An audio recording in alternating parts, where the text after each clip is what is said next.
Hello, this is Mark Tucker, And this is Alan Furstenberg, and we are Two Voice Devs. Two Voice Devs. Welcome back, Alan. Great to be here, Mark. Always good to see you and have a chance to chat. Chat. Hey, we were just recently talking about chat. Last week we were talking about chat with the Microsoft framework, and it got me kind of thinking about what things look like on the Google side of the world. And Yeah, so I thought this week maybe we'd look a little bit at some of Google's offerings and kind of discuss some of them a little bit deeper. What do you think? sounds good. Yeah, I'm interested. So what are we going to talk about? So what I kind of like we talked about are some of the many different Google platforms that support chats. And Google has been widely ridiculed over the years for all of its different chat platforms, and I am one of the ones that do that, and I do that with great pride. But even behind that, some of them are integrated deeply with Google's chat platforms. Some of them are more open-ended. So let's kind of talk about the different ones that are out there. Okay. And then we're just going to focus on one for tonight, and probably another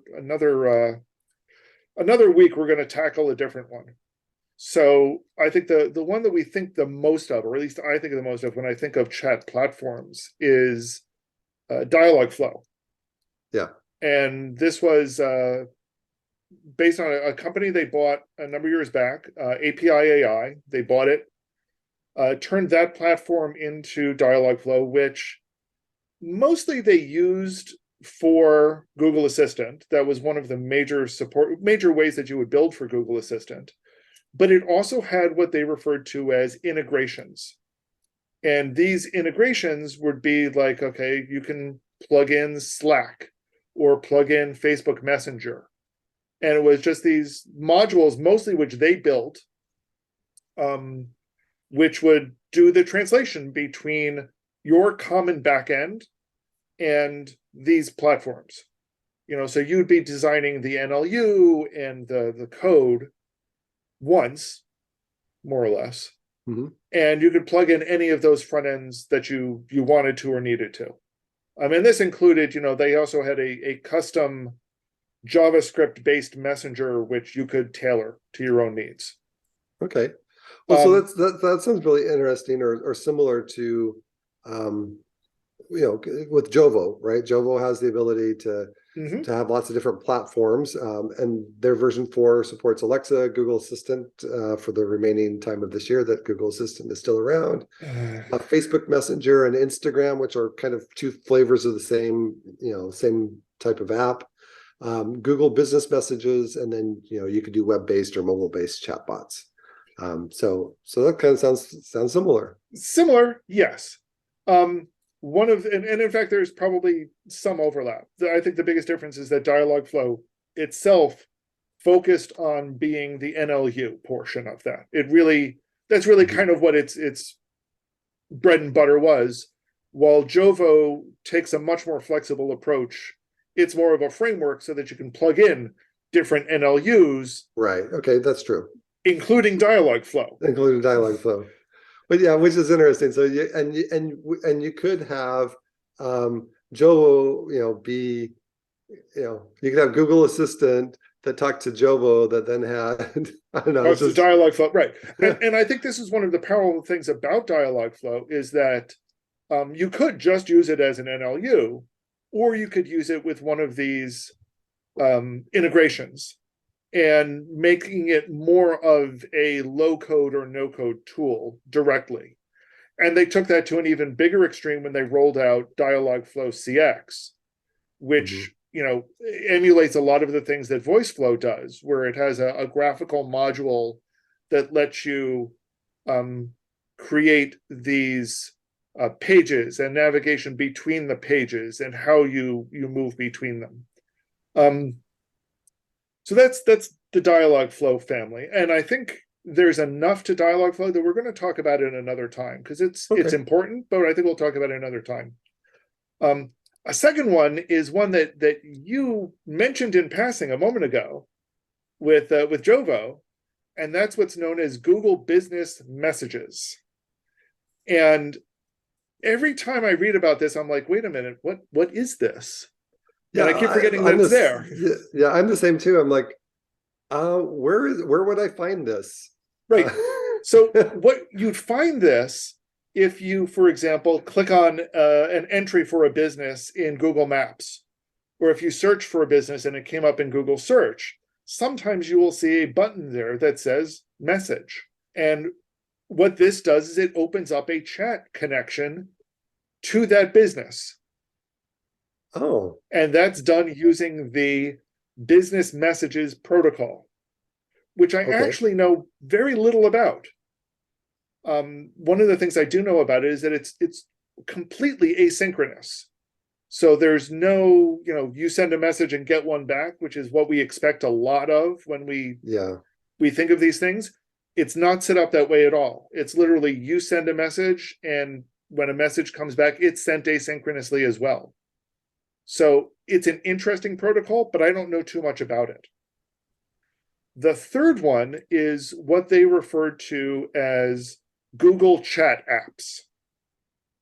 And these are apps that are specifically designed to work with Google Chat, which used to be known as Hangouts Chat, which is not to be confused with Hangouts.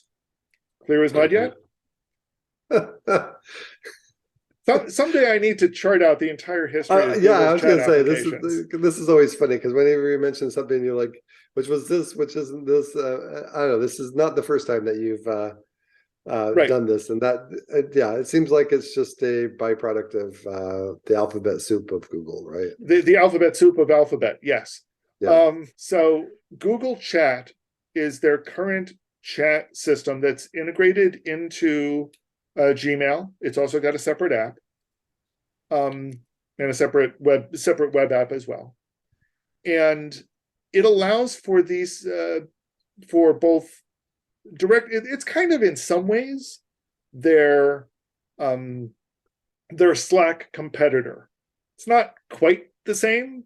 I think they do things very differently in a lot of ways, but they do let you set up, as part of an organization, they let you set up what they refer to as a space, which is kind of like a room. It's where multiple people can join on a single topic. You can DM other people directly. And as part of this, you can have a bot that will either sit in a space, sit in a public area, or that you can message directly. Okay. And I kind of want to dive into this a little bit more, because the way they do some of this and some of the features they offer as part of it are interesting and unique, I think, but also very much Google's approach to things as part of it.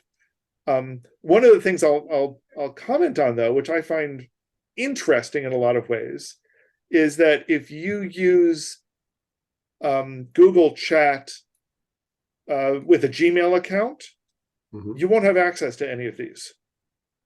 These are only available for workspace accounts. So if your company is using Google Chat, or if your company is using Google Workspace, it gets access to Google Chat automatically, and you'll be able to use this bot framework as part of that. So Google Chat is kind of an enterprise tool. Well, it could be used as both, but when it's used as an enterprise tool, it has additional functionality. Yes, I mean, yes, it's meant as an enterprise tool because it's the Slack competitor, but they also make it available to non-enterprise users. But this isn't one of the features that you get as part of it. Gotcha. Which, it's an interesting business decision. I don't agree with it, but they don't ask my opinion much on business decisions. Probably for good. They don't. Probably for good reason. So, in some ways, it supports the most obvious way that it works is it supports the architecture that we're used to, that we've talked about with Alexa and Google Assistant, the webhook notion that when you send a message to the bot, it sends a message via HTTP to a web server somewhere that does whatever, and it replies back with JSON that gets shown in some fashion. We're used to this, One of the interesting elements, though, is that it also supports a PubSub model. So the service that is going to be running your bot business logic, for example, sits behind a firewall. You don't have a good way to have Google servers get through the firewall. Yeah. So instead, what you do is you publish to Cloud PubSub, which is a standard way to do it, and you implement your server to take stuff off the PubSub queue and process it. And then when you reply back, since you're replying back asynchronously using HTTP, pretty standard. It's different, but it's certainly one way to do it if your server is behind a firewall. And you don't want to. It's an easier way to solve that problem. Another interesting approach that they have is, as we talked about these integrations with Dialogflow, Google Chat is an integration with Dialogflow.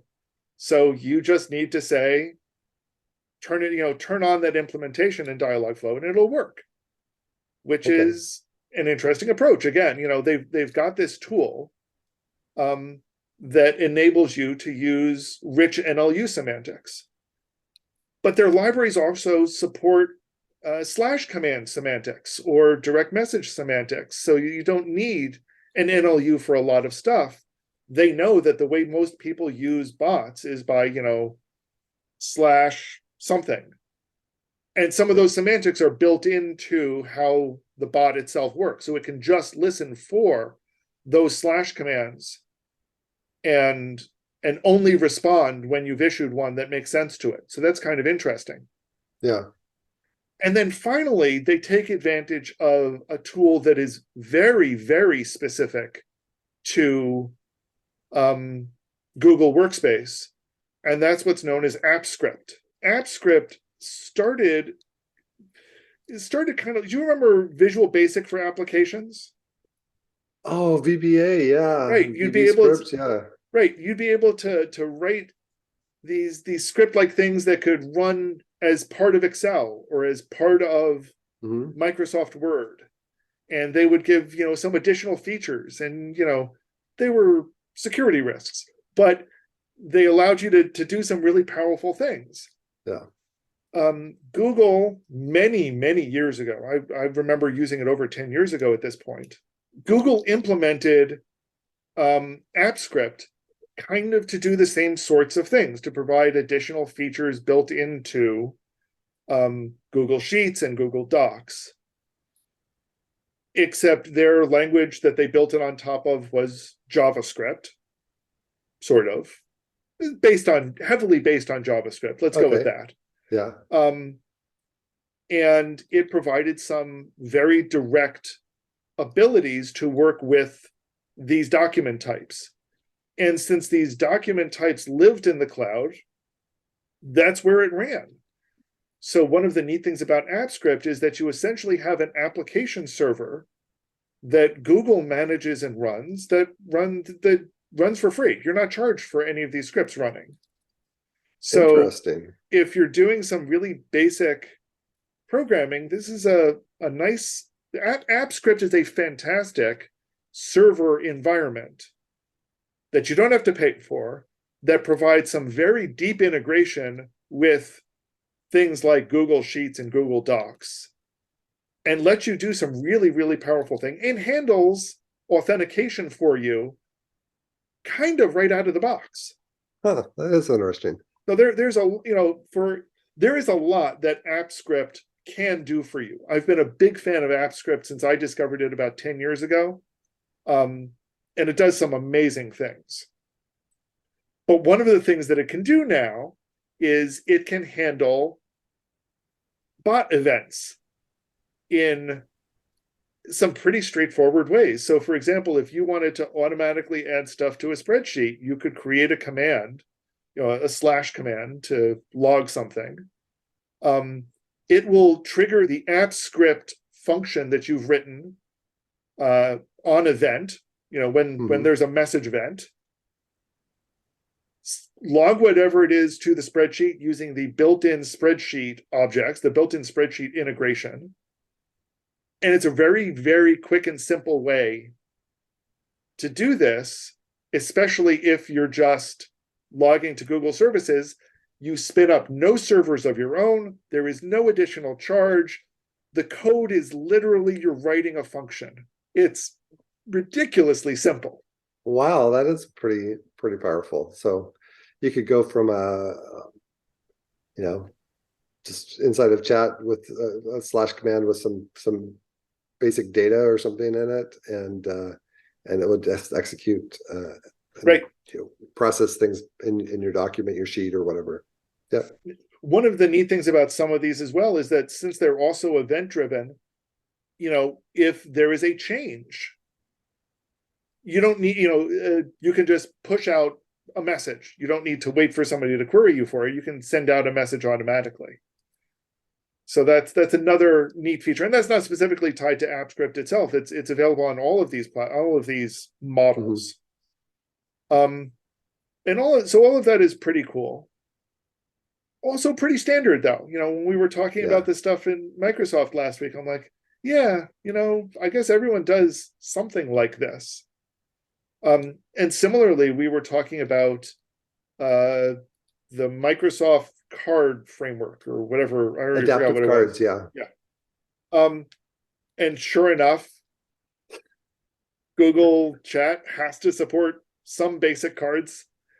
So they've got a card-based UI that allows for, headers and images and decorated text and buttons and selections and, grids and date time pickers and, other stuff that you'd want in a card that you'd expect people to interact with. Yeah. So nothing terribly surprising there. One of the challenges though, when I've tried to use cards, and I tried to use cards at one point to mimic suggestion chips. So Google Assistant had this notion of suggestion chips that would be visually displayed. And I tried to use cards to mimic that.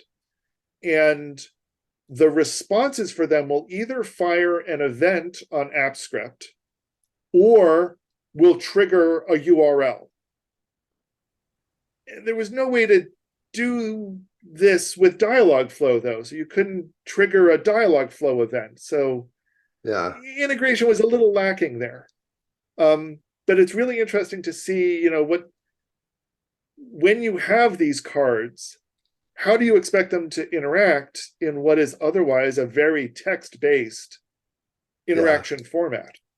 And that's one of those things that I always look to see how different platforms try to handle that. Yeah, it's funny because in some cases you're like, oh, this is just yet another way of doing the same thing that somebody else is doing over here, right? Which it's I understand that, but it's kind of like there could be a consolidation, even like a standard created so that there was a lot more interoperability. And well, I would argue we have a standard.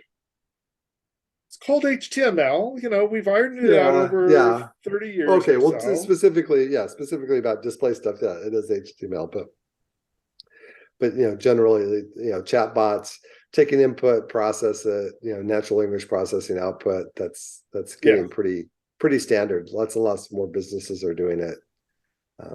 Well, and I think that's why we're seeing backends that are coming up with standard solutions. That's why we have what Microsoft is doing, what we have with Dialogflow. So, that's the basics of Google Chat apps. And they're clever creatures. It's kind of neat to be able to just kind of, in a chat with other people, issue a command and it suddenly replies because it's listening in on that channel as well. So, I'm curious to see if there are people who are out there who have used this or have used chat platforms, done integrations with other things like Slack or Facebook Messenger or their own. I'm really curious to see what other people have done and what platforms they're using. Yeah. Anything else? Nope, that's it. Okay.